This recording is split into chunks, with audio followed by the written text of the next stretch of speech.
Here's a little tit for you. Start again. Sultan. It's a little tit. Here's a little tit. Here's a little tit. 3,700,000 Yeah. and a million. I lost my spot there. 3 weeks and 21 days. Welcome to Born to Watch, where three old mates review and discuss movies that mean the most to them.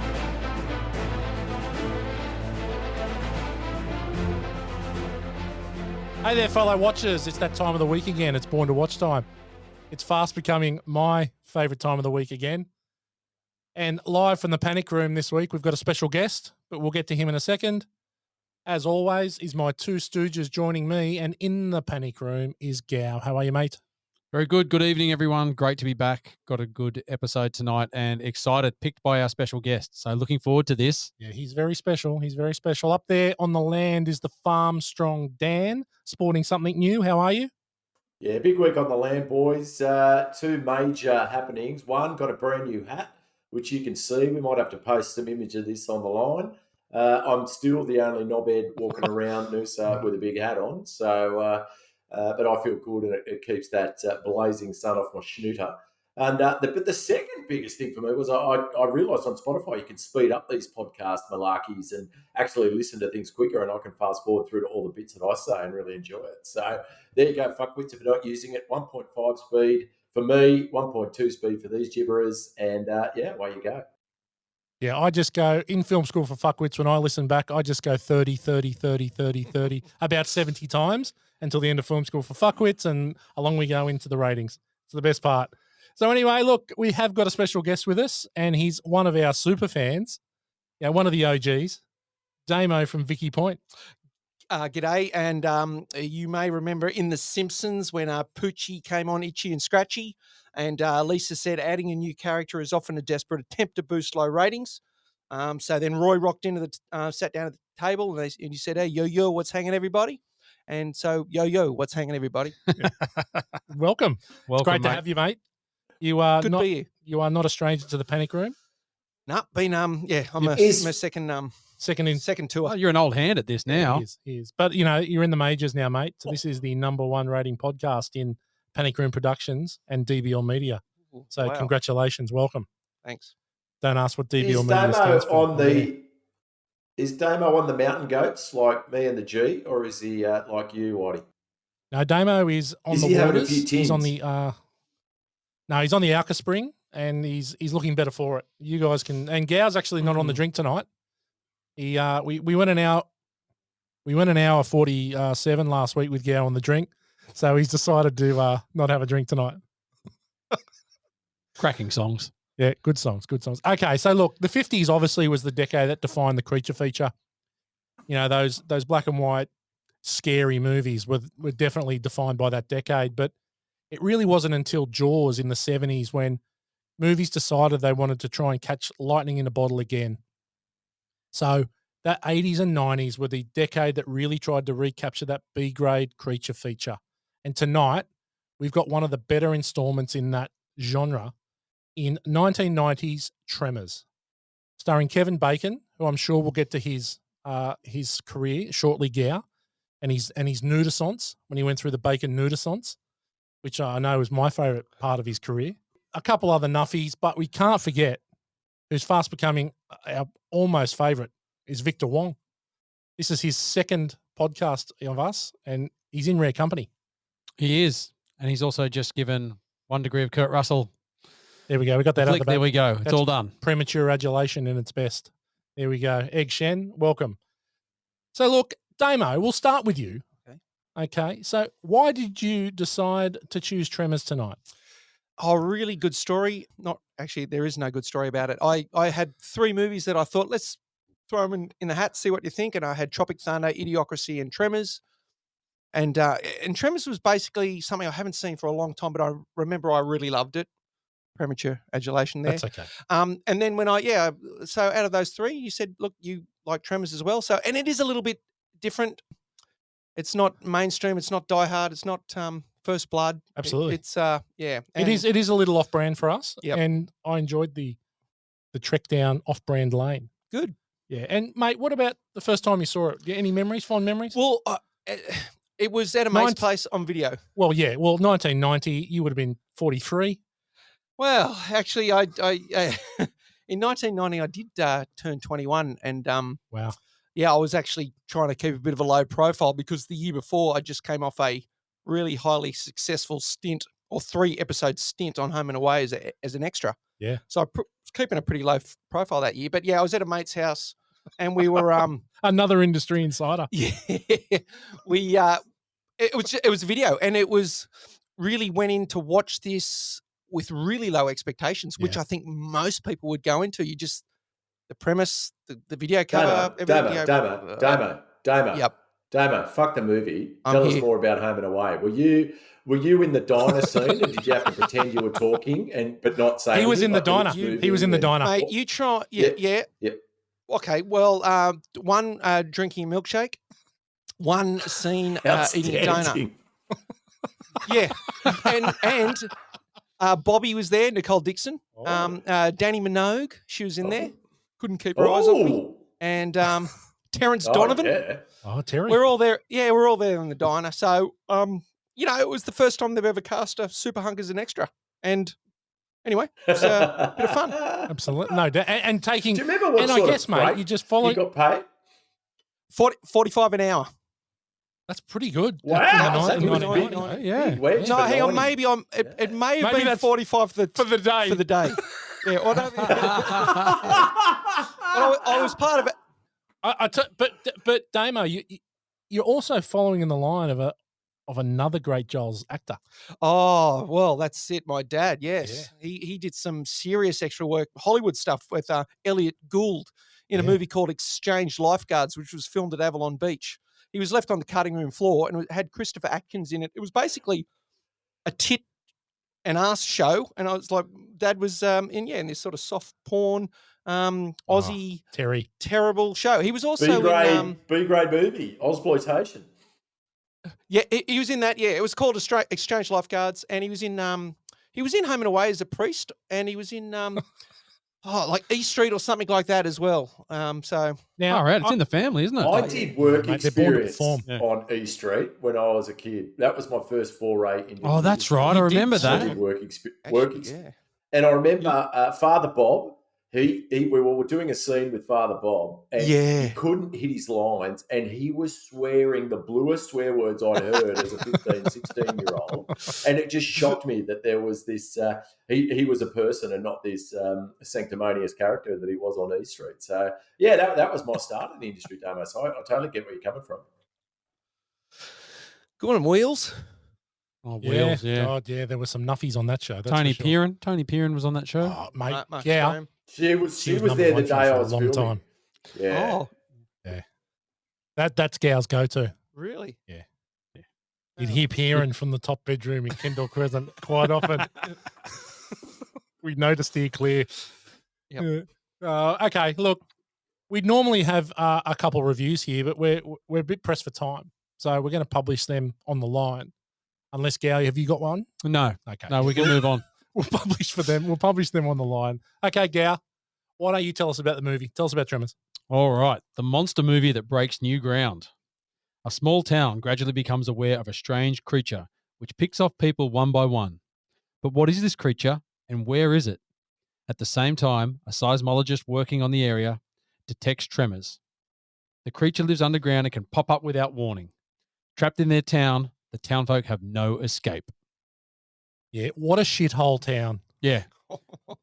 Is There's there 14 people in the town, yeah, isn't there? is there a greater shithole town in all of cinema? Well, I don't know, like Morgs, you and I have travelled through a lot of towns. A lot of This is towns, what I haven't came we? for. Yeah, This is what I came for. Did Stop. we- One of these Did we stories. go to- We've been- Did we go to Prudence or Patience or wherever, Perfection or wherever the fuck it was? Perfection. Perfection, yeah. mate. It's perfection. But I think so. Perfection, Indirect, yeah, it was actually Lone Pine. It was Lone Pine in California, and I'm sure we drove through there. We would. We did a lot of would've travelling gone through. together, didn't we? What do we have on the stereo? What, we were listening to Hamburgers by the Whitland? Yeah, something like that. Anyway, so the ratings for this, let's rip No straight into meat. that. On it's a salad roll, they said, and we started going out. Do. That's why our podcast go for an hour and Yeah. 43.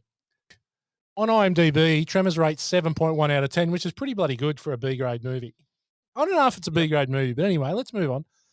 Certified fresh at 88% on the tomato meter, and that's the critic score, and 75% on the audience score. So, tell you what, it rates really well, and I can see that. It's a good fun movie, no doubt. Let me just tell you a little bit about Tremors and how it sort of came to be for me, and really, it would have started again like Damo, a video, definitely from Blockbuster or definitely from Video Easy down at DY there. It really hit the sweet spot for me for that action, schlocky, horror, comedy sort of film that at that age, when I was 15, 16, it was really, that's what it was all about. And it's surprisingly well acted. And the script is actually really lean, and there's not a lot of dead spots, which I think makes it a better movie than what it should be. The action starts almost immediately. And look, I probably didn't see this until probably 92. It would have been a couple of years after it was released in the cinemas. And then I wouldn't have seen it unless I revisited it on cable or when it popped up.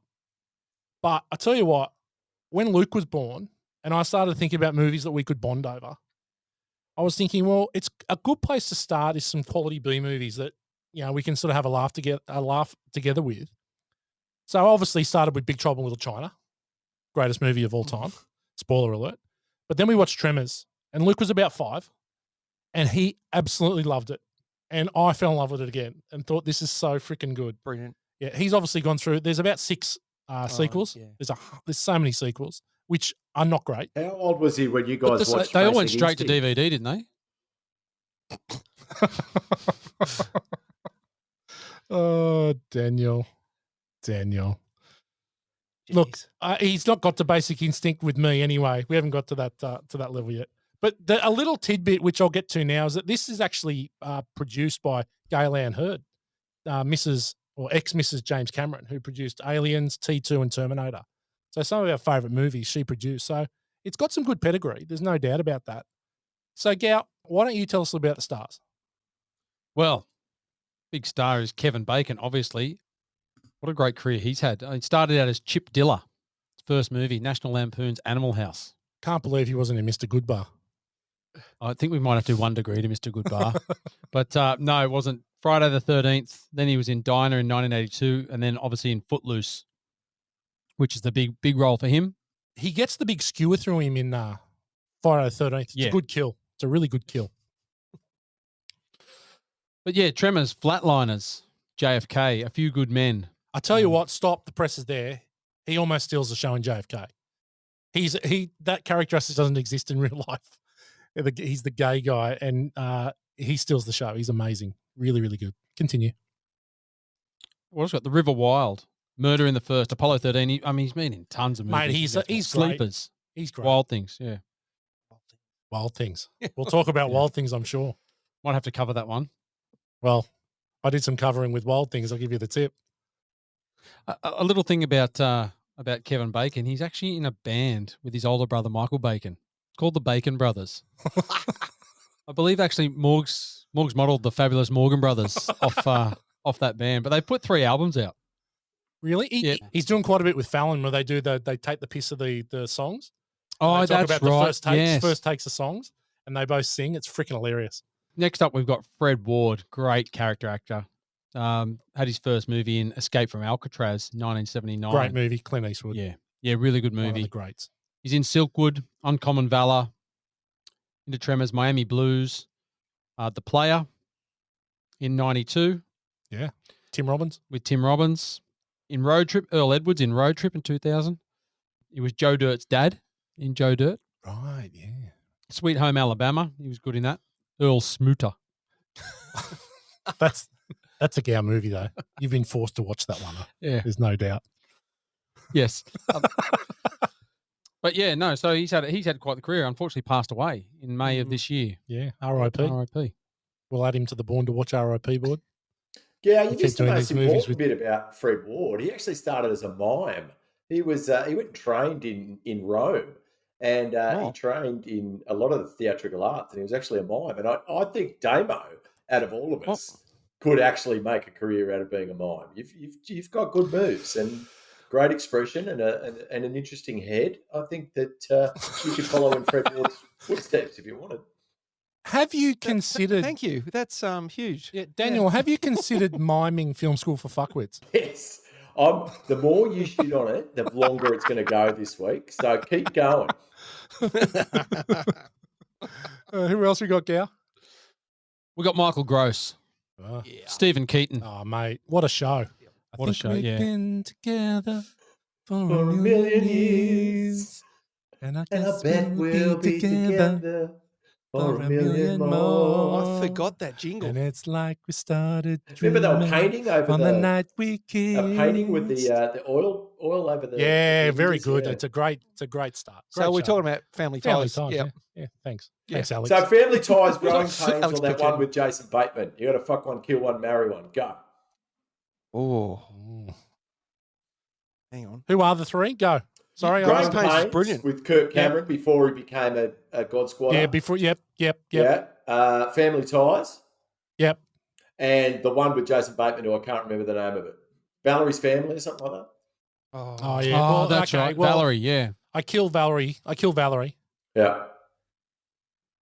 I fuck Growing Pains. Kirk Cameron was really cool before he turned into a definitely. weirder than Tom Cruise weirdo. Yeah. And I marry Family Ties. I reckon that's the way to go. Oh, look, I don't know, but I am thinking, I remember the Tuesday night was Growing Pains, then Who's the Boss, then Moonlighting. It was back to back to back. Yeah, big That was the big. That's a big Tuesday. Yeah, I know. Late to bed. But couldn't get rid of Growing Pains. That was a pretty bloody funny show. Yeah, Growing Pains had Leonardo DiCaprio in it. Oh, did it? Yep. It's one of his first. Alan Thicke. Alan Mike Thicke. Seaver's- Mate, that's another Mike great. Seaver's Mate, mate. I tell you what, the 80s TV show themes can't be beaten. Cannot be Good beaten. old boys. Oh, fuck Never off. mean no. Okay, G-Man. G-Man's panicking here. Let's move on. Yeah. I was just He's waiting calm. for Waddy to break out into song again. No, I want to. If I could remember the Growing Pains song, I'd fucking have it. You know we got each other. We can find anything that comes our way. Baby, rain or shine all the time. We got each other, sharing the laughter and love. Mate, that's amazing that you remembered that. Yeah. You're pretty good with your jingles. We could do a whole episode on Did jingles. Alan Let's do Thicke that. write that one? Alan Thicke wrote pretty much all the jingles from those. Yeah, TV Alan shows, Thicke was the didn't he? man. Yeah. Yeah. And then Alan his son did Robin. Blurred Lines with Yes. Emily. Emily Natasha Ratajkowski. Oh, my Yeah, God. Blurred Line. Yeah, but so anyway, after that, Michael Gross didn't do a lot No, in a lot of shows. That did was 7 really, Tremors movies. he did 7 Tremors movies. He was in a couple of shows. He's in the Drew Carey Was that show a for a little cameo bit. in the first Tremors Scout, you reckon?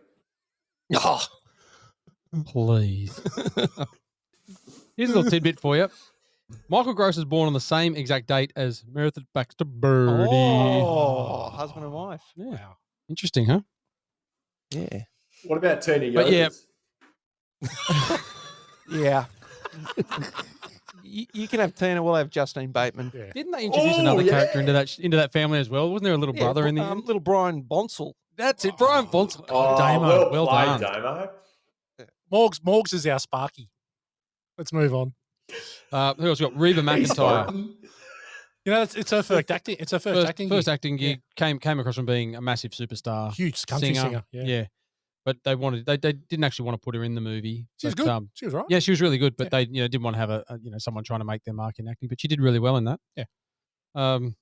She was initially cast as Molly Brown in Titanic, the role that went to Kathy Bates. Oh, okay. Yeah, she pulled out of that. So Wow. yeah, interesting. But then we started to get a little thin after that. Yeah, we do. We got Finn Carter as Rhonda. Who? One of the greats. Oh God. Who we got? Victor Victor Wong. Oh, yeah. There's Ariana Richards, Yeah. who's the young girl out From of Jurassic Park. Yeah. Who that's really about it. But yeah, that's it for the cast. We don't need to go. Got any that further annoying than that. kid. That annoying kid with the basketball. Melvin. Yeah. Where's he from? I didn't look into him, but his head was very familiar. I think Yeah. from 80s. Oh, mate, he's in a TV. heap of shows. He's in a heap of TV shows. He's in play the TJ mate? Hooker. Like, one of those- No, he went on to a couple of big things. He started off on Knots Landing and Different Strokes. Played Ricky in Different Different Strokes in Strokes. 81. That's right? where I recommend him from. Well, the world Well, the don't world move to the beat of just one drum. drum. One might be right for you, may not be right for some. May not be right for some. But, Man is born. He's a man of means. Okay, And Philip along Drummond. come to. They Settle got down, nothing Phil. but the dreams he cakes. Bloody well done, though, to Yeah. remember But that much. yeah, Very so good. no, Bobby Jacoby went on from that to a couple of big roles. He was in Can't Hardly Wait. Oh, really? You know, yeah. He was homeboy number 2. Whoa, that was Jennifer that was Love. impressive. Jennifer Love Hewitt. Yeah, Yeah. that was Yeah, another but our favourite. number 2. Jeez. Yeah. What He a was the role. tough one, the real tough one. Yeah, no, but he parlayed that into a big role in Pearl Harbor in 2001. Hang on. He's something like burnt face soldier or something. Sunburnt Sailor. There we Oh, yes. How good's that? Shit. Fucking and you know, on his IMDb, that Pearl Harbor credit is the second thing. Is it really? Yeah. Yeah. The second thing. All right. That's really it for the actors. We'll leave it there. Okay. What about 1990, Gag? Got anything to add for 1990? I do. Please hit. Tremors debuted at the number 5 spot in 1990 behind Bored on the 4th of July, Tango and Cash, The War of the Roses, and Internal Affairs, and grossed $3.7 million in its opening weekend. It ended up grossing $16.5 million domestically against a $10 million budget. It was a dud. Well, a dud there, But but then it became a runaway smash. Yeah. In the it's a DVD market, massive and VHS rental. Massive. tripled the box office. Oh, wow. Yeah, so pretty crazy. But it was up against some other movies, 1990. Dances with Wolves, which won Oh, Kevin. everything. Best Tonka. director, best picture. Too money to Tonka. Owachi. Too money to Tonka. Owachi. Speak Sue. I do. But yeah, Ghost, Home Alone, Pretty Woman, Total Recall. Oh, great movie. There's a heap of things. What's that? The other Kindergarten Cop, The Hunt for Red October, It's not a tumor. Rocky 5. Terrible. Terrible. So that's all 1990 movies. That's all 1990. Misery, Flatliners, Misery's Hard a to great Kill, Goodfellas. movie. Oh, Seagal. Yeah, I think Joe Pesci won Best Supporting Actor too for Goodfellas. For Goodfellas, yeah. Young Guns too. I mean, we can go through them. There's tons. Well, I'm just waiting for one. I'm waiting for Quigley Down Under because that was 1990. It was. Tom Selleck. Ammo. Were you an extra on that? I was left on the cutting room floor. No, I didn't actually get it. My agent mustn't have been working that weekend. It was your exchange lifeguards moment. Could have been the moment. Could have been anything. Sliding doors. Could have been anything. What else, Gal? What you got? Anything else? 1990. No, we've been through that. We won't go through the shows. We've been through most of the shows. we And we got a don't lot just of sing shows, anymore. Yeah. What's the theme song to A Different World, Whitey? Oh, it's a different world. I don't know. Murphy Brown. Nah. Give me another one. Come on. Designing Women. Oh, no. Give me another. Give me a good one. The Cosby Show. No. The Fall sorry. Guy. That's not- Roseanne. The Fall Guy. The Fall Guy is you were singing that before. No, that was. He's- I'm he's not the instrumental. kind to kiss and tell, but I've been seen with Farrah. It's I've true, never been with anything less than a 9. so fine. Jeez. Yeah. Real sing along today. Isn't it? This is it. What else, Gal? Really turned this. Well, speaking of songs, Yeah, let's go. what do you reckon was top song in 1990? 1990. Can't touch Janie's it. got a gun. Yeah, I'd say MC Hammer. Can't Touch This is in there. Oh, But, hang on. He's MC Hammer's nemesis, Vanilla Ice. Vanilla Ice. Ice Vanilla Ice Baby. Ice is in there. Yes, Well yes. done, Ice Ice Dave, mate. Baby. But one of the most popular songs of the year, Hold On, Oh. by Wilson Wilson Phillips. Phillips. Oh, my Oh. God. Someday somebody's I gonna hate make that you want to song. turn around and Yeah. say goodbye, I baby. still hate it. Till then, baby. It must have been Love, Roxette. Oh, mate, but it's over now. Yeah. Nothing Roxette, compares to one you. of the Roxettes died recently, and that was sad. She did, yeah. Yeah, she Yeah. Yeah, did. they were massive when we were tackers. Yeah, they were actually. Listen to your heart. Whitey, one of your favourites, Michael Bolton. How am I supposed to Oh. live without Oh. you? Mate, the Bolts. He could croon. I'm not going to sing that one. Did Kenny G Pump Up the have Jam? any hits in 90? G, man? Don't think so, no. Saxophone instrumentalist extraordinaire. It was clarinet, wasn't he? It was clarinet, was Kenny. Oh. He took He the probably clarinet. did it all. He probably Yeah, I did. He think could play any he was wind. a woodwind He could specialist. play any woodwind. Mm. He could play any woodwind. He could. Oh, Whitey, one of your favourites, Blame It on the Rain. Milli Oh, Vanilli. That's what a demo Hey, is. I've got that Got T-shirt. the best Oh, t-shirt in Milli the history. Vanilli. Yeah, that's Actually, it. we'll probably put that up on socials. I've got a photo of Damon in the Milli Vanilli shirt. Yep. Either that or the white mullet and the sluggos. One of them will go up. Yeah. Yeah. Yeah, it was a good shot. Anything else, Gal? No, that's it. Nah, that's Let's it. move on. 1990 was a good year. There's no doubt. There is no doubt about that. Okay, question time. Is this movie better than the B grade label it's been handed? Damo, we're going to start with you. What are your thoughts? This is the top echelon of B grade. I'd say it probably is, but it is probably the best B grade. It's look, it's close to being A going grade. up. Yeah, but it's B, but it is the best B. Yeah, good point. Gail, what do you reckon? I liked it. It's good. I was saying before that you got to watch it in the right frame of mind. But Absolutely. yeah, really enjoyed it. Is it up there with Sharknado? It's better than Sharknado. Better than Sharknado. That's a C. It's more a D. realistic. Yeah. It's more realistic than Sharknado. Yeah, that's it. What about you, Morgs? This will be good. What do you think? Yeah, I don't know that it's the best. I don't think I've actually seen it, Whitey. I think I misled you when I talked about it.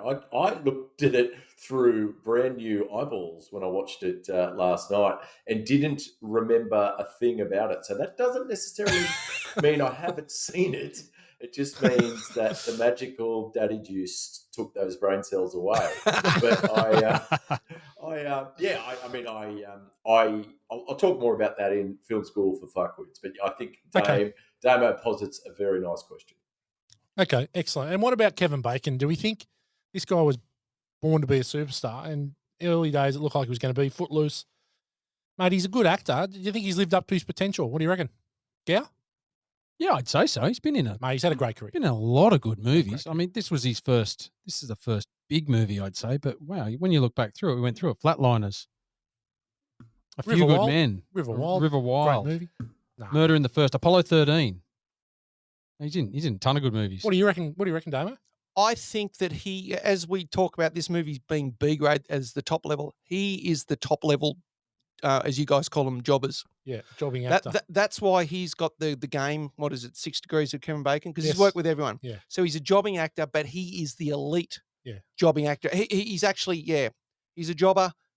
Never, I don't think since Footloose was he the main guy in much or anything real big. Was he ever the main guy? Hello, man. Hello, man. Oh, yeah. Yeah, And he was invisible though. But that's during his nudisance. That's where he just had to get his wang out. He went through about a 3-year period where he had it in his contract that he had to get his penis on film. So no, he's super successful, but he is the jobber's jobber. Yeah, agreed. Morgs, any thoughts on Bacon? Damo smashed it. Yeah, I totally agree. I think he's made some extremely interesting choices as an actor. Like he often just picks bit roles, but they're in great movies. Sleepers, he is absolutely evil personified. Yeah. And he's just not afraid to do, like, a lot of actors would not take that because it could tarnish their brand. And he's like, fuck that. This is an awesome role. I'm into it. And so he was brilliant in Mystic River. I mean, Footloose, obviously, we love. Hollow Man's is super trippy, but a good look. A Few Good Men, a real small part in that, but very memorable in doing that. No, I'm with Damo. I think he jobs the shit out of it and has had a really great career. Yeah, no, I can't agree more with any of you. He's great. I love Kevin Bacon. So let's talk about the movie here, The Graboids. Interesting premise here. How long do we think they've been there? Because they're pretty big. There seems to have been no issues before with missing people. It definitely wasn't Santa Carla, where there were 6,000 people in the town. Now there's 14 because the Graboids have got them all. So how long do they reckon they've been there, and how did they get there? They talk about coming from space, but like, what's the go? What are they? They never explain any of this. They never explain it's nothing. They're just there, and the 4 Graboids that are there seem to pick the town of 14. Yeah, so it's that's longevity. where they hung out. And but the town that's surrounded by granite mountains. Yes. And the other thing, and I don't want to get too much into it because I've got a few things to pick in it, which I think will be quite funny. But I found it odd that we know nothing about these animals at all. Well, I think that's why they actually discussed it in the movie, because who cares where they came from? Yeah. And they actually brought it out in the open. Oh, they're from space, or they predate the prehistoric age, or they're this. And so I think they discussed it purposefully. Yeah. Because they didn't have to answer the question. Yeah, that's right. Well, they just didn't in the end, did they? They just said, "Oh, well, doesn't matter." It is what it is. It is what it is. Okay. Look, I reckon it's time we move into the categories. Good, the bad, the ugly. Yeah, what do you got for good? Seeing this as a first visit for you, Virgin Territory. I liked it. I liked just the schlockiness of it all. It's like Starship Troopers to me, where these people are getting killed and there's not really a concern for it. They don't really mind. Like, it just sort of, the movie just moves on. So I think once you start looking at that and just appreciating it, I won't say this is a good part, but I love the bit where Rhonda's feet get caught in the barbed wire. So she gets one around the leg, and the next thing it's just completely wrapped around her legs. Yes. Yeah. It's just, I think those kind of little things are just funny. Yeah. And when Valentine jumps on the ice machine to Yes. stop it, and then says that he jumps on it and lays on it, and then goes, pull it away from the wall. Yeah. Like, It's a bit hard. Get off it, Yeah. dopey. Yeah. So no, they were my quick 3 things. Yeah. Cool. Morgs, what about you, mate? I love seeing it pretty much. I'm quite sure it was for the first time, but I I have love no doubt. love the fact that it was very little or no CGI. So it was everything was built for it. The puppeteers, the use of when they're in the town and the, what do you call them, grabozoids? Graboids. They did just use amazing, like old school techniques, like when they were underground and blowing up all the deck boards on the decking as they came through, like really cool special effects that were real life.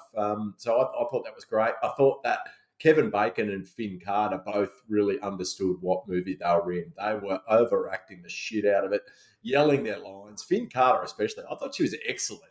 But every time that camera panned to her, she just dialed it up to 15 and just went for it. So, do you think that was the first time she'd ever put zinc on? Yeah. Yeah. It was poor application. Well, before I had my big hats, I had to walk around like with a massive white zinc schnooter as well. So I can empathise with poor old Finn Carter there. But none over the cheeks. It was just pure nose zinc. Absolute. You just need the Well, line over the problem was that he ran out of the tube. It couldn't get past the nose. It was too expensive. Couldn't get it onto the cheeks, right? Yeah. Okay. What about you, Damo? Oh, look, I thought it was really bloody funny, but I loved there was this sort of constantly escalating threat. Like it started like this horror movie. You couldn't really see what was going on. Like you mentioned Jaws, just things, and you didn't actually see what it was. Yeah. So it was this sort of horror part. But then the people are not like your normal horror people. They're not morons that just go walking off. Exactly. No, they were pragmatic. When things happened, they had to adapt. The monster felt real, like an animal. The characters you actually cared about. Guns actually worked on things. So the lighter actually worked. Like there was not your normal horror idiot people. They were basically trope. There were no tropes. Yeah. They were pretty simple sort of people, but basically they were competent. They were kind of pragmatic, and it actually felt like how it would possibly really happen. Like that's the way it would play out. Yeah. But how good was Burt Gummer's gun collection? that's what I was about to say. That to me, the best bit was that gun reveal. The gun wall reveal was just, and that was the thing that I remembered most about it was getting into. Well, his he's the most room. memorable character in the 100%. whole thing. He is just awesome, Burt Gummer. And he's a dead set caricature, but he's the That's best. the whole point of of it. it. Best Yeah. part of the movie. That's the whole point of it. Yep. He's great.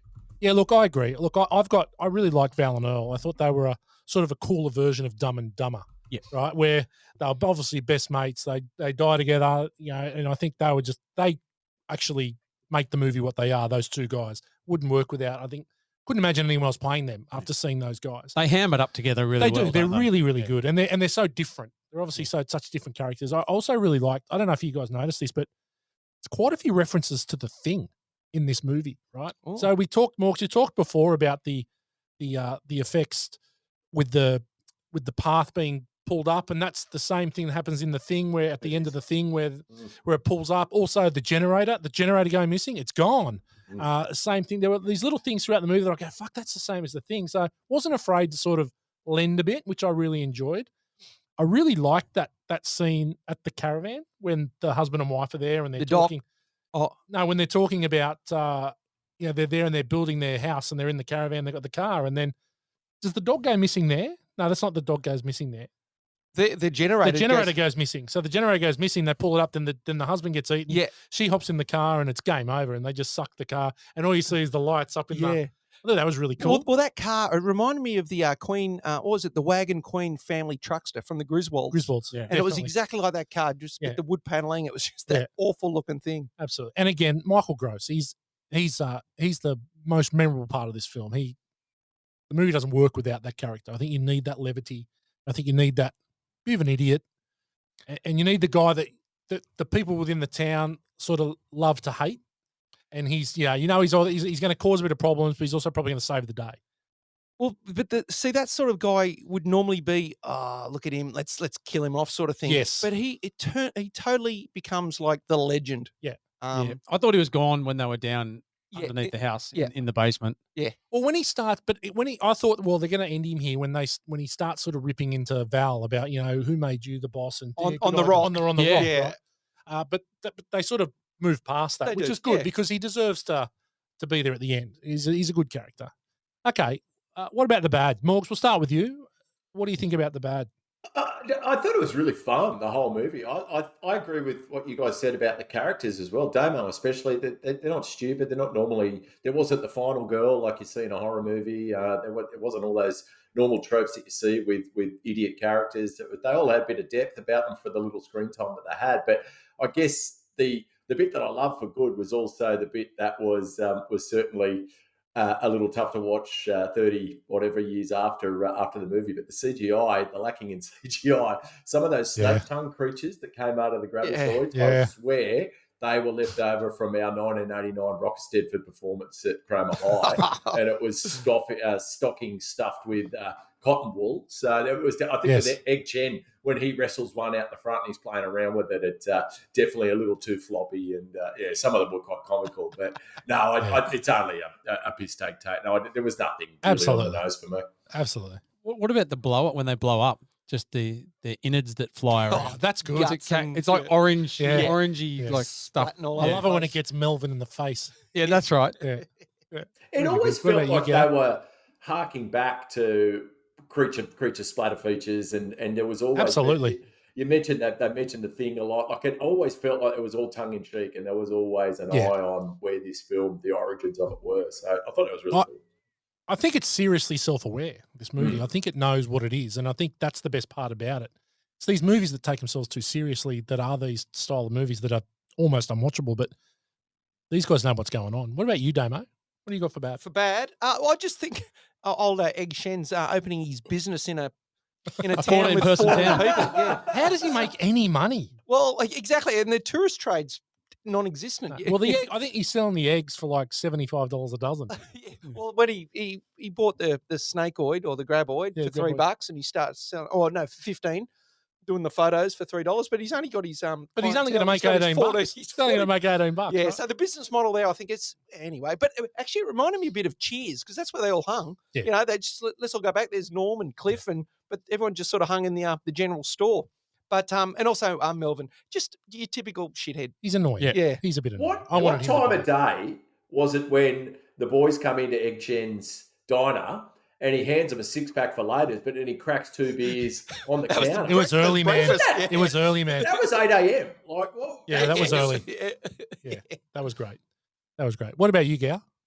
Oh, look, just getting back to the shop, mine was when they're all standing on the roof of the shop and the graboids start coming up through the and you see that roof. It's like a shade cloth. Yes, they're standing on. It's weird, isn't it? It just collapses, but it's all so. And I think that's part of the. It's practical effects. It's practical effects. Just funny. That was really it. And the final kiss. Oh yeah, that was like they've just pushed their 2 faces together. It wasn't good. Yeah, no chemistry there. No, look, Kevin Bacon doesn't have the most voluptuous lips, so they probably had to get a bit closer than you'd think. Well, that was I'm glad you've been studying his lips. Absolutely. But that was an afterthought because they did finish the movie with them driving off. Yeah. Earl and Val. Right. And then the after screen, feedback, they said we want to have the guy. Got to have it. Yeah. Finish it off. And if you look, I think their hair's a little bit different colour. It was sort of a it was an add-in. Yeah. Right. Look, for me, I've got. I think Victor Wong dies far too early. Yeah. It's very disappointing. He's funny. He needed the the 5-demon bag to kill the graboids. He had it. He just he had to find it, and also had the rock hopping. Like, how lucky is it that they go behind the rock that they're on, and there's 3 poles, they're the exact distance, the exact height, and then the rocks are just the right amount apart for that pole to be able to pole vault. And I'm telling you, the fact that only Earl stacked it once, mate. Yeah, it's not a one go. It's not a one trick go. It's you're having some. It's a learned process there. True. The best is when they get to the car and they're driving, and Finn Carter's in the car, and she's got a hand down on the accelerator, and she can't see, and the car's driving straight up the road, and they're in the back for about 600 meters. for about 600 Someone meters. help. It's hilarious. But yeah, no, but apparently Sergei Bubka went on a holiday to perfection and left all his kit there. He, did. So- He was a student transferred to the University of Yeah. Nevada No, he's Perfection the- he was the- campus. He was the Dale Dye of Tremors. Yeah. Right? He took him through the race. That's why there's pole vaults there. Absolutely. All right. Pretty obvious. Ugly. Anyone got anything for ugly? No, nothing for ugly. Okay. No. I covered Morgs? everything. Nah, really. Well, really. I just I've got I don't go one back- thing. I've yeah, got one thing. I got one thing, or maybe two. Oh, What do you good got, one. Morgs, anything? Yeah. No, nothing. Go. Okay, go, Damon. Breakfast bologna and beans. Yes. Seriously, who does eat that? How do they not shit their pants Yeah. before they get back to egg shins? Now, also, apparently the soil in Nevada, I've written this down, is the soil particles are cemented together, and it's called caliche. And they're cemented together by calcium carbonate, CaCO3. So the soil is rock hard. So really, it's not possible for the Tremors to sort of basically swim through it like water. I can't. I love it when you can't. bring facts. Okay, that's good. I love when you bring facts into this. Okay, so I had for ugly, I had the septic tank scene. Oh, yeah. So straight after, so they get the darkest, deepest shit all over them. It was Melvin's shit. It was Melvin's shit. And then straight after that, you see them walking out to the car after having a shower. See him walking out to the car after having a shower. I tell you what, no shower saves you from that. Oh, no. There is no No. shower that saves you from that. So that must be 5 days later after they've antiseptic themselves. He had the full shower hair. It was wet, and he's Yeah, packed his well, this vacuum is it. cleaner in the back of the truck. And Terrible. Terrible. All right. Gal, let's move on to listen to this. What have you got, Gal? What have we got for listen to this? Well, the writer got the idea. I don't know if you guys have come across this. Maybe. Writer got the idea when he was working for the US Navy in the California desert. So they were sitting on a rock and just imagining what it'd be like if something, I mean, this is how much time they got in their hands. What would it be like if something just stopped us getting off this rock? And then that's where the movie basically spawned from. Yeah, it's amazing where they get their content from, isn't it? Mm. Anything else? I got a couple good ones. Damo? oh, you go. Okay. What about an early idea for the graboid was that it was supposed to be able to mimic sounds. And then they dropped that idea. Now it sounds a hell of a lot like the Predator. The snake Predator. Oh, yeah. Right. Anytime. Yeah. Anytime. Yeah. And what about at the start when Val and Earl are fencing and Val's knocking that initial staple in and he misses it 10 times. Yeah. Right? No, he misses it 10 times. Well, that was ad-libbed. So, and that face that Earl's giving him is like, what the fuck are you doing, mate? Is actually legitimately genuine. Yeah, that, Like, I 'cause had that too, yeah. I was watching that game. This can't be fucking real. It's We're like handymen. 10 times. Yeah. I thought that was great. What do you got, Damo? Well, because we mentioned Jaws, but in France, France. the title of Jaws was La Danse de la Mer, Okay. right, which basically translates to the sea's fangs. Mhm. And Tremors was La Danse de la Terre, which translates to the ground's fangs. Wow. So, but I should have checked with Jean-Marc, knowing my French pronunciation. Actually, I'll tell you, Jean-Marc was at Sydney Uni after one of our games of rugby, talking to a couple of girls at the bar at Sydney Uni. When he walked away, the girls were overheard saying, that bloke had the fakest French accent that they've ever heard. But he's like, he's the only French guy I know. But he was, Jean-Marc also, he used to have his shower after footy and he'd come out nude and put his socks on first. Like, sit there, socks on first. It's like, why? Everyone else does undies first. Well, he wanted to let the Frenchman. graboid breathe. Yeah. But actually, and also in Norway, the Jaws, or actually, I'll tell you, one movie was called High Sommer and one was called Mark Sommer. So they got similar names too. So, and I'll give you a clue. High means shark and Mark means worm in Norwegian. So yeah, it was called Shark Summer and Worm Summer in Norway. Nice. That's funny because this movie, when those two writers were putting together, it was actually dubbed Land Sharks. That was the initial Yeah. name of it. Yeah. Oh, There look you at go. this. Yeah, keep bringing the heat, don't you? Yep.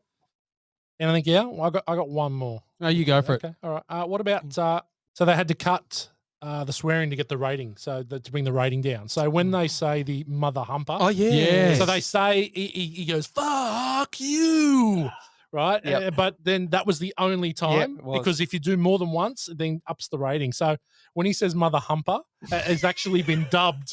It's been dubbed humper Brilliant. instead of Brilliant. fucker. Yeah. So very funny. I got Because I one. remember looking It's at that going, so yeah, I watched it and I was thinking, why has he said that? It just sounded out of place, right? Yeah, it's so bad. Yeah, go Morgs. So old Finn Carter, we didn't see a lot of her after Tremors. So she turned up. I'm sure Gow can give us a little bit of an idea of her, but it's gone a bit downhill for her. And recently, she was arrested in Las Vegas on multiple felony What? charges at Yeah, 59 years yeah. old. Oh. Yeah, so she actually was in my all. God. Her real name's Elizabeth Fern Carter, and she appeared on court after her arrest and told officials she's been living in Las Vegas for a year and was released from custody as prosecutors prepare formal charges. So she doesn't look Oh, like she's goodness. in the Tremors days, but yeah, shit's gone massively downhill for her. So Mate, for my we'll talk a bit more about that in my Stan Bush kick-ass credit song. But that was a major motivation for the song this week. Fair Yeah, enough. she didn't do much, to be fair. After No, she didn't do a Tremors. lot. She didn't do a lot. She had a few recurring roles on TV shows, but that was about it. All right, anything else? Okay, let's move on. We're now going to get into 1 Degree of Kurt Russell, which we've already done, which is Victor Wong for It's Egg been Shitty, pretty The Trouble in easy Little so China. far. Yeah, it has been. It has I been. think we're gonna have to make it 2 degrees just to make it interesting. Oh, you're a dick. Okay, Gow. Now, I don't want to sound like we're having deja vu, but it's notable quotables. What do you got? I can't remember where my notable quotables was now. It's before listen to this, I think. Think it is.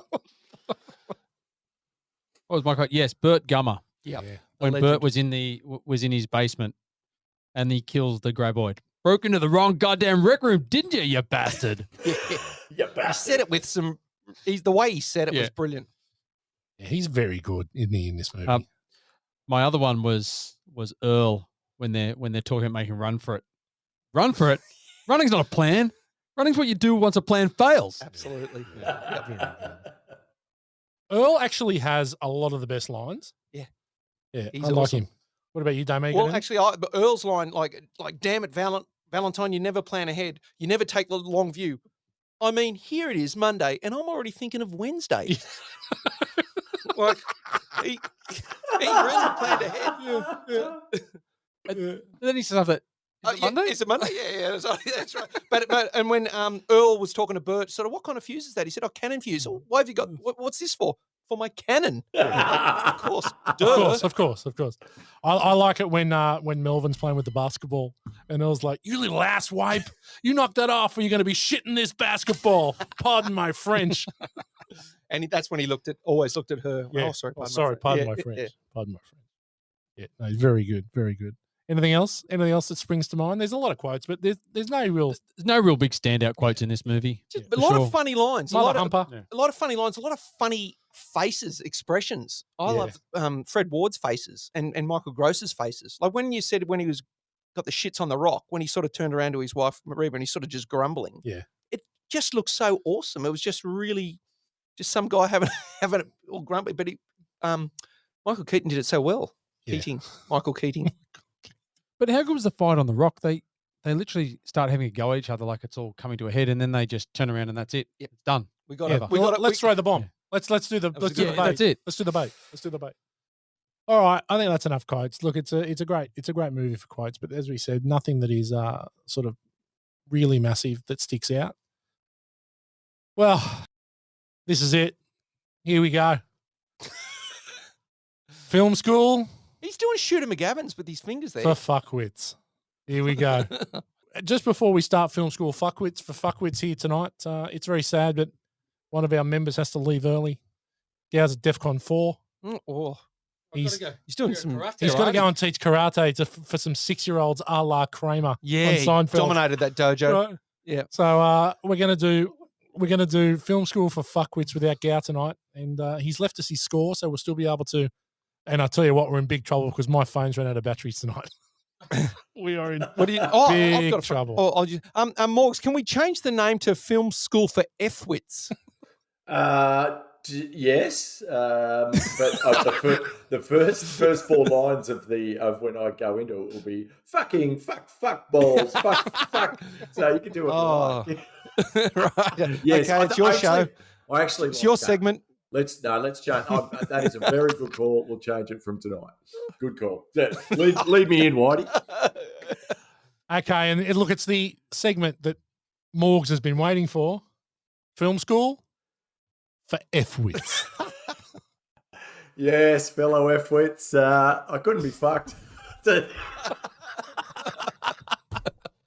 No, fellow F-wits. This week I thought this, as this we've mentioned this as a B movie a number of times, but I don't know if everyone knows why it's referred to as a B movie. But essentially, a B movie is a low budget commercial motion picture. So its original usage harks back to the 20s and 30s when you would go to the movies and you could only go and see it at the cinema, and you would see a double feature. And so there would be the A presentation, which would be what you paid your wedge to see, whether it was a Western or whatever the big movie was at the time. But there would be like as you used to buy cassettes and little 6-inch vinyl, 9-inch vinyls. There was a B side, and the B side was the cheaper movie that they would play before the main feature, and that's kind of where it came from. But they're generally B movies were genre films, and they can be extremely profitable for the studios because they really try to knock them up super cheap, and they don't usually have to pay huge acting salaries. And this is even back 30s, 40s, 50s. Like they cottoned on to a model where didn't have to pay huge salaries, and they just tried to do it as cheap as possible. And they soon worked out that the most profitable ones were genre films, westerns especially. But you set the schlocky creature feature films of the 50s, and then into the horror films of the 70s and beyond. They really cottoned on to the fact that if you were going to do something with a limited budget, it was best to stay in that genre or subgenres of those types. So, but it's interesting. Damo asked before if Tremors was the best B movie that we'd ever seen, or best B movie at all time. But if you think of B movies, so Psycho was actually a B movie. So it was made for $800,000, which at the time average You could film tell. cost was about $2 million. And it actually made $8.5 million. So it was the most profitable movie of 1960. So B movies were for the studios that specialised in them. They were a really good cost centre. So John Carpenter is a big director, a fond director that we have on the pod, and so his Halloween was done for even cheaper. It was $320,000, the first Halloween movie. That made Jeez. over $80 million worldwide. So Great movie. and really started the slasher fic as a primary mode of B films for the next decade. So there really are some guys. I don't know, but do you guys remember any B movies from? I guess from the 80s is probably a good place to start. That were 80s and early 90s, I guess, that you remember fondly. Yeah, I got a couple. Toxic Avenger. Oh yeah, it's a good show. If you It's think ridiculous. Of, It's think funny. of B movies from that time, the Troma pictures, The guys, Troma. absolutely, that's bullseye, I reckon, for B movies from that time. And Yeah, I absolutely. have And on numerous occasions from Oh, video absolutely. CGY. Absolutely. It was a go-to. It was so good, so bad that it was good. But another one is Piranha, the original Yes. Piranha. Roger Corman, and just an absolute Jaws ripoff, but a great movie in its own right. And obviously Piranha 2, which is directed by James Cameron. Oh wow. Yeah, and they're the ones where they got wings. That was his first directing slot, wasn't it? Certainly was, yeah. Definitely was. I'm just thinking of Rowdy Roddy Piper and Keith David in They Live. Yeah, They Live. Amazing John Carpenter. flick. Yeah. What a call. Yeah, great Great movie. call. And then Rowdy Roddy Piper did another movie called Hell Comes to Frogtown. I have not seen that one. He played Sam Hell, and he was basically going to the wastelands and I remember him just blasting all these frog people. Yeah. Another one I've got, Morgs, and I'm sure you'll probably touch on this because I think at some stage you're going to talk about the Ozploitation era here. Absolutely. Because I know what you're like. Yeah, because I know what you're like. What about Razorback? Brilliant. Absolutely brilliant. I haven't seen it. Directed by Russell Mulcahy, and is such a good Aussie About a film. pig. Yeah, Outback. It's about a bush pig. Yeah, bush pig. Yeah, definitely. And Giant one. huge Razorback. Huge. Jaws one. Yeah. Jaws style. It is. It's Jaws. It's another Jaws ripoff. Yeah, another Tremors. It's almost Wolf Creek, but the guy in Wolf Creek, John Jarrett, is a pig, and it's very good. It's very, very good. I've actually watched it about 8 months ago. Again, okay. I've got it at home. It's a good movie, really good. Scared the shit out of me as a kid.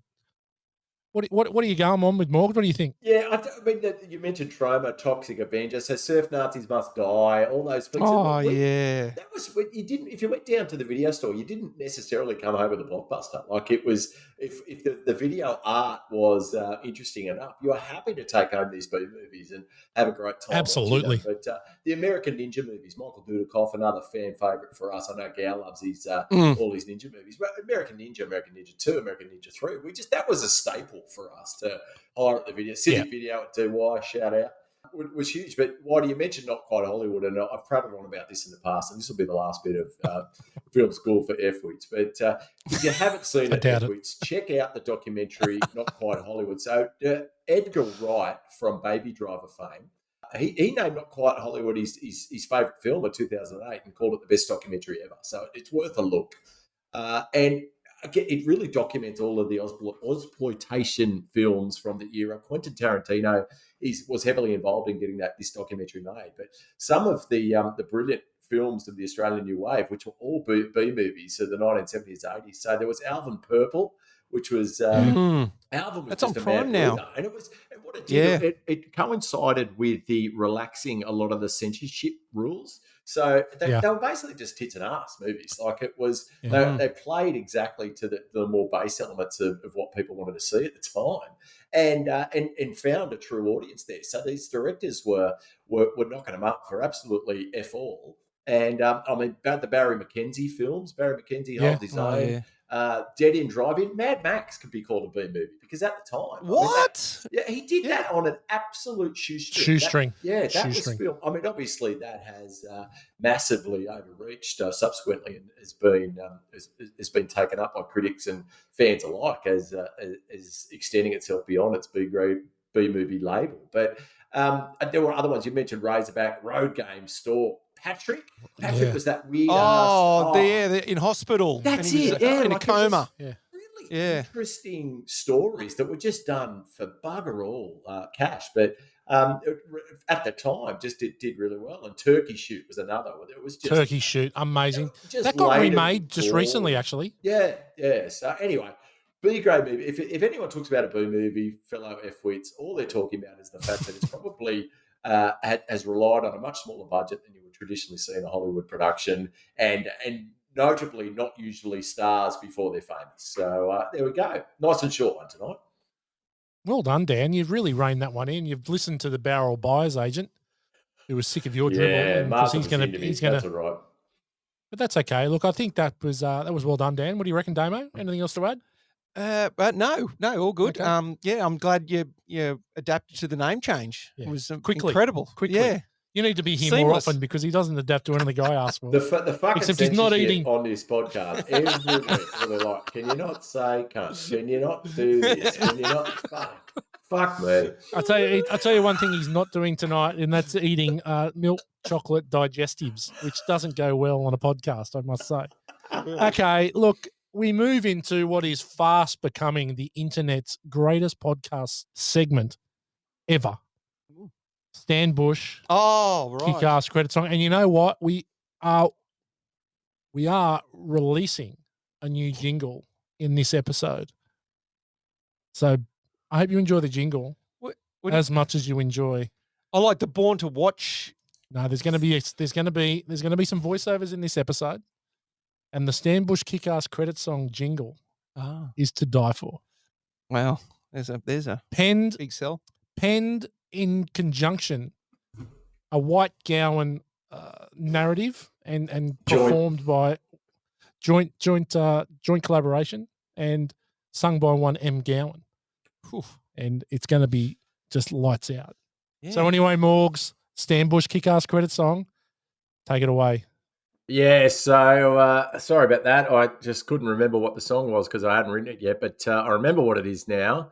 And it just got watching Tremors, and it was the first time for me, I think, or as I said, I'd forgotten it, but they're in the Badlands, and so it's people were either there to escape from reality, or they were the handymen like Kevin Bacon and Fred Ward, but it was definitely the Badlands. It just reminded me of where we grew up in the Badlands of the Northern Beaches, and it got to thinking that, if we make it out of there alive, you're doing really well out of the Badlands. And poor old Finn Carter, she didn't quite make it out alive. And actors, they're just as bad as us. They get into shit. So anyway, that's pretty. I'm not quite sure that that has anything to do with the song I'm going to sing, but it's called "Growing Up in the Badlands," and here we go. Growing up in the Badlands, in Sydney's northern beaches, hands. Every day a new struggle, oceanside suburbs with their clashing clans. We found our solace in movies and escape from our oppressed lives, seeing those actors on the screens, but oblivious to their crimes. But it seems they're just like us, oh yeah, that Hollywood royalty. Hard scrabble living in Cromer, Mona, Warriewood, and even Narrabeen. Some of us got out alive, moved to the land. Some of them did that too. But for the chicken Tremors, it was just too much. Finn Carter, it's jail for you. Hollywood and Cromer, so different yet so same. Hollywood and Cromer, fighting to stay sane. At last count, 57 pedos and murderers. Hollywood is pretty bad too. Most of them employed at Cromer High School. One bloke gave a shit in your lunchbox outside the loos. Hollywood has Felicity Huffman bribing uni officials, Bill Cosby, the rowy creep, Robert Downey Jr. for being a sick cunt and partying heartily, Tim Allen slinging weight and caught with bag city bitch, bag city bitch, Lindsay Lohan for drugging and driving and drinking and living her best life, Mark Wahlberg for punching on, Danny Trejo for being a real scary looking Mexican dude, Sean Penn for forgetting he's not a real tough guy, Wesley Snipes for forgetting to pay his tax, and that hot chick from Full House who used to pump Uncle Jesse for getting caught paying half a bar to get her thick daughters into the University of Southern California. Which brings us back to Finn Carter and her recent Vegas crime spree. She was in Tremors, which is the movie this week. I hope she gets released. And when she does, she should move to our Badlands and join that struggle real. Maybe in Freshie, Newport, or even Whaley. The living's tough and it's those boomers to blame. Hollywood and Cromer, it's pretty much exactly the same. Another cracking kick-ass credit song, Morgs. Hats off, mate. Those actors gone bad. What about One of the best. One of the best. One of the best you've heard live. Great. Yep. One of the best. One of the best ones you've heard live, Damo. Oh, look, yeah, it's just a pleasure. I've heard them before, like in my car, but never in the studio. Like this. You know how the sausage is made, though, Damo. So you need to keep it under wraps. Yeah. There we go. There we go. All right, so let's move into star of the show, and we're going to start with our guest. Who you got for star of the show, mate? Burt Gummer. Yeah. Yep. Michael Gross. Yeah, Michael Gross. Well, just to go from being this hippie, peace-loving dad on Family Ties to being this survivalist gun nut. What a range. He just nailed it. He was, and obviously then every other Tremor movie and TV series that followed, he was the star. Yeah, had to be. All right, what about you, Dan? Who you got? I think Fred Ward. I really enjoyed his character. I thought everyone was on their game. I thought everyone got the tone of the movie. Everyone knew what picture they were in. There was no one sort of the odd man or woman out. But Fred Ward was a bit more understated than Kevin Bacon shouting all his lines, and really enjoyed his crack at it. So Fred, rest in peace. But okay. You're excellent, buddy. Yeah, he was awesome. Well done. Gal left me his notes. He says that Melvin is his star of the show. He could really, really relate to his plight and his personality traits. Yep. Reminded him of a young Matt Gowan playing handball in Kendall Crescent. So Gow took Melvin, and I'm going with Damo. I'm going with Michael Gross for Burt Gummer. I think the movie doesn't work without him. I think he is the perfect foil as a good guy and a bad guy, and sort of the pendulum swings with him. So I think the movie doesn't work without him. So I'm giving it to Burt Gummer. Well played, Michael Gross. He was awesome. Star turn, so to speak. All right, final thoughts on Tremors. Tell you what, I really enjoyed it. Again, like I've seen this movie a lot, and we didn't do over and under because there were two people here that had not seen it before, so their over and under was one. Well, that's kind of normally you're talking movies when you talk over and under 50. Yeah, I'm sitting in, I'm going, I've probably seen it twice. Yeah. So I reckon my 5 on the Born to Watch scale is a 50. Right. Yep. Like, So you reckon you've seen this 5 times? yeah, and 2 Okay. of them in the last week. Yeah. Okay. I love your research. I love your research. Yeah, look, I've seen this a lot. It's not. I'm not going to say it's not First Blood, and it's definitely not Commando or anything like that. But you know, I'm in excess of 20 times, probably up around 30 times, I reckon. I watched a lot with Luke. I watch it again. I watched it twice this week as well because I'm such a perfectionist and I just love to prep.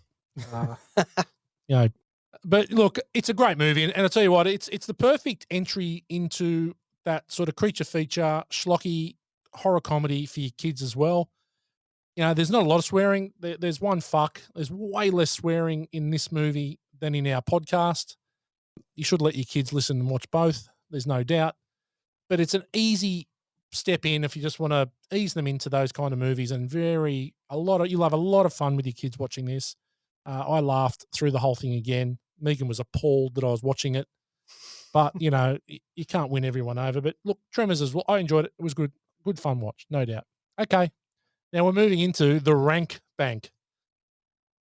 This is Damo's favorite part. Well, I just was obviously there was a lot of ranking remorse from the other week. I had to listen to Maverick Top Gun on my way here today, and an old guilt-ridden 10-gallon hat there. Yes, He had his ranking remorse, he did. and Not to be confused with wanking remorse, which was in the 90s when we're all going through the guilt years. Right?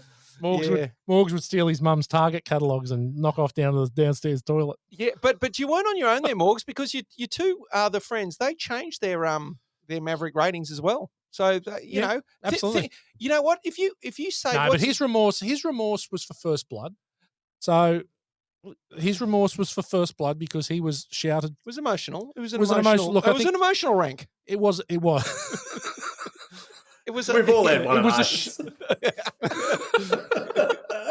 It was the equivalent of a shit rank, right?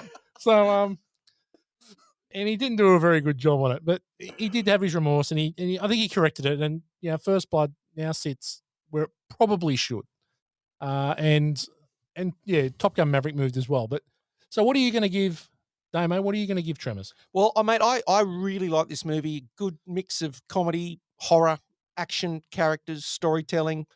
I love the fact that all these people in a small town, you know, don't underestimate the strength of a small town. They all came together. They all came up with solutions. They all pitched in. They all contributed. They came up with solutions to get, you know, handle the graboids in the end. It was like Forestville in the 80s. Oh yeah, well yeah, that was a hood. And but look, I'll give it 3.75. Yeah, good score. Good score. Okay, Morgs, what are you giving Tremors? Yeah, I first of all, thanks to Damo for an inspired choice. Like it certainly was a little off what you would normally see from the Born to Watch F-wits, but I really enjoyed it. I thought it was a very cool experience. I loved exactly what you loved, Damo. I love that they just weren't dickheads. Like they faced challenges and they came up with what you'd like to think we'd all come up with if there were grabozoids coming through the earth in the Badlands of Chroma. So I really fun experience. I probably won't go back to it in a hurry, but it's 3. Oh, what are we calling it? What's the rate? Oh, that's a good one. Yeah, okay. We are calling it. This is what happened when Statsman leaves early. We just it falls to shit. Well, look, there weren't a lot things that we could call this. We can call them like elephant guns. No. Let's go with land sharks because I like the land sharks. Oh, Right, that's yeah, not bad, right. yeah. Okay. Yeah. All right, Morgs. How many land sharks are you giving Tremors? Really enjoyed it, Damo. Great choice. 3 land sharks for me. Thank you. Yeah, Very good tip. Good. Okay. That's good. Okay, Gow has left me with his rating as he's gone off to the toilet. He couldn't hold on any further. I hope you're okay, mate. I could see by the look on your face it was a DEFCON 5. Mate, he's given Tremors 2.5. Low. Land sharks. That's fucking harsh. 2.5 land sharks. That's harsh, man. And it's not often Well, Gow's. he's highbrow though. It is. He's- You could tell with his glasses on. You could tell it wasn't Yeah. really for him. Yeah. Look, it's I've rated this movie 8 out of 10 on IMDb when I've gone through and done my things in the past. So that's 4. But I'm going to go with Damo here and give Tremors 3.75 land sharks. This is a fun movie, and I will watch this again. In fact, I might even watch this again this weekend. I might watch it with Belle. I think she'd really enjoy it. I think she's seen it before, but, you know, I think she could do with seeing it again. And for today, Tremors rates 3.25 land sharks. Now, where does that put it in the pantheon of born to watch movies? It's going to slip just above Lost Boys, who are 3 maggot fried rice, and just below Backdraft at 3.33 trichlorite cans. So it slips into 12th spot. I actually think The Lost Boys is a better movie than it, and Backdraft is a worse movie than it. Well, I think, you could, at the end of the year, you could rescale this. And if you just compared them head to head, I will guarantee you would change positions. Yeah. And so it's going to be interesting to see what we do with that. But look, it's sitting in 12th spot, which is, it's the bottom third. Step Brothers, 4,000 pieces of white. Actually, White dog shit. Actually, speaking of white dog shit, Yes. I think I've told you. So I notice you definitely feel a little guilt-ridden from the Yoda Club initiation There's process. a little bit of guilt, yes. So There's a little bit of guilt. Do you want to hear a funny story? Because you will know this guy. Yeah. So I was reached out by my fellow Yoda Club member that I had forgotten who was with me. Who was with me in the Yoda Club. Right. He didn't eat the dog shit. But he'd already passed the initiation beforehand. No, we set the club up. So it was him and I. We set the club up. You're exempt from the initiation. Yeah, we didn't have to eat white dog shit. We just made other people do it. We made one kid do it. Yeah. Right. And we disbanded quickly after. Well, yeah. But listen, now to rest your heart. Yeah. Please tell me you made someone eat fresh dog shit. Yeah. A white dog shit is the most humane variety of dog shit if you're going to make someone eat it. Thank you. There is a lot of varieties, and if you had a choice, for sure, for humane. I mean, I was at the dog park, I don't know, a couple of years ago with my dog, and there was some other big dog there that needed a pack of Imodium, and it just unloaded, right? And it was just like 2 liters of chocolate milk. And the owner's there. The owner's there with can't clean that up. He's got his plastic bag over his hand. I think, mate, what do you think? You need a chamois, right? And if the initiation was that dog shit, well, then I'd say you should feel guilt-racked. But white dog shit, you get a pass. That's fine. And this is why you're invited onto this podcast, Damo.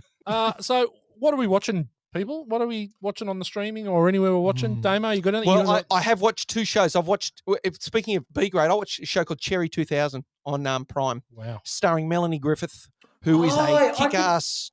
I can see the VHS cover for that now that you mention it. Yeah, she's a kick-ass tracker that takes this guy into the post-apocalyptic wasteland to find a robot sex doll. Fantastic. Because the world has become dating has become so litigious. So there's people at nightclubs signing contracts where you can touch this and you can't do that and you can't do this. And that's what you need now, though. And Larry Fishburne's in it.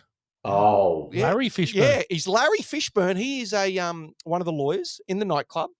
But then, so that's why they go to these robot dolls. Anyway, then his robot doll blows up. He kept the chip out of it, but he has to find a new one. And it happens to be in the middle of the wastelands where there's people that try to shoot you. And it's dreadful. It is utter dog shit, and it is well worth a watch. Cherry 2000. But then I also watched because I've read Lord of the Rings 11 times. Yes. So I figured I have to watch. This is mine. The new one. This is mine. What do you think? I thought you got the writing of Tolkien is now in the hands of lesser men and women. Ooh. And they're trying to be high fantasy, and it just sounds like it's like these lightweights compared to Tolkien as a heavyweight. Okay, so my one is Lord of the Rings, Rings of Power, and I found it to be boring. Yeah. I found it to look pretty good. Shit, it looked good, pretty good, looked pretty amazing. But I found the story difficult to follow and boring. And I'm hoping that soon they're going to get out of this initial phase of the elves and, because they actually don't have the rights to use Hobbit. No, that's right. That's why the half. That's why it's so I don't know.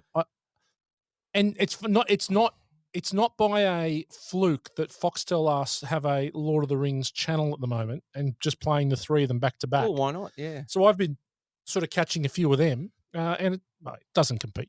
Well, see, the problem, I listened to some of the writers interview and they said, I want to put Yeah, please. I want to do my interpretation, put my spin on it. The thing is, and it's 101 for everything you're doing, take yourself out of the equation.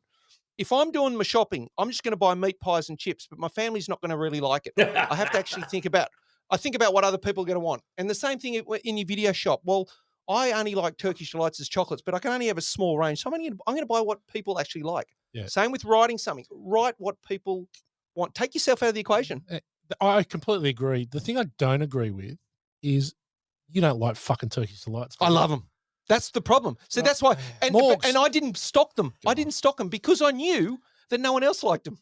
Okay, Morgs, I'm ending that. So, Morgs, what are you watching? I just realised I'm the only one on this podcast at the moment that didn't own a video store. So I definitely feel I'm in. Whilst I'm the industry insider, I think that you two definitely have got me covered this week. But no, 3 years. Yeah, no, it was a good stint, good little shop you had going on there. But up there at the Roy, the Badlands. I have been watching The Old Man this week. Flicked that on and gave it a watch. Yeah, good show. Yeah, enjoyed it. Is that Jeff Bridges one? I've only seen the thing flash up, but it's really good, worth a look. I had no idea what to expect, and it was enjoyable. That's it. Still mourning the loss of Better Call Saul and waiting for my next great series. I'll probably just watch Mad Men again. Yeah, why not? I have watched about one season. What do you think? I didn't mind it, actually. Yeah. All drinking alcohol and smoking in the office. And amazing series. Fellow F-wits, just watch it. Look, we've had a fun time. This is actually episode 17, which is just amazing in itself. So we'd like to thank everyone for supporting us, and please keep listening and share to your friends, and look for us on social media on Facebook and Instagram at Born to Watch Podcast. You know, the more the merrier. We're really having a lot of fun, and we hope you are as well. What are we doing next week? Next week? Well, did Gow decide? Oh, I don't know. If he's fucking up. Full Metal Jacket. What was the other one he said? Is he still dropping a thud? Where is he? He mentioned he's still in there. He did mention Tropic Thunder, but it's Yeah, fuck. We're not doing Tropic Thunder yet. That was yeah. No, we're not doing Tropic Thunder yet. Full Metal. We'll get Damo back again for Tropic Thunder sometime. What about Nitro? He can dress up as. No, fuck off, Morgs. What was that? Yeah. Morgs picks like movies that 8 people on the planet have seen. Is it Swedish or something? No, it's Australian. It's Australian. Oh. Yeah, Morgs likes independent cinema. Yeah, he's very artsy. He is. Look at his hat. Of course, he's artsy. Yeah, be drinking craft Looks beer. like Mick, he looks like Mick fucking Dundee. Oh, that's way more. If he was anorexic and had no skill. It does. It actually. It's not a bad hat. It's not. He'd do this to a fucking cow and put himself to sleep. That's what he'd fucking do. Yeah. Yep. Okay, so next week we're going to Vietnam and London, posing as Vietnam. We won't give too much away.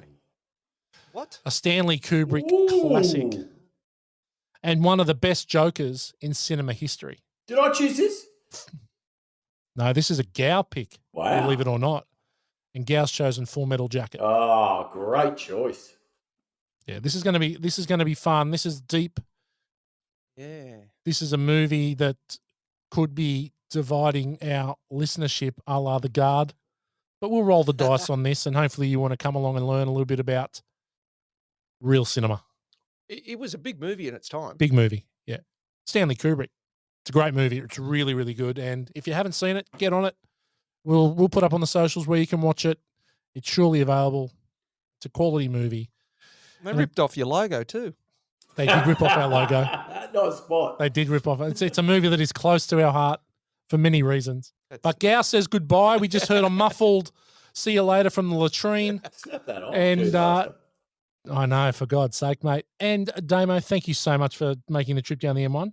Mate, thanks for having me. We've thoroughly enjoyed having you on Born to Watch, and it won't be the last time. I'll be around. Not like Sloan, he's throwing the toys out of the cot. Oh, yeah. Yeah. He'll get over it. And Dan, thanks again. Another quality effort from you. Great to see you, boys. Damo, excellent choice. Loved it. Speak to you both soon. Yeah, Cheers. it's bye for now, and we'll see you on the line next week. Born to Watch podcast.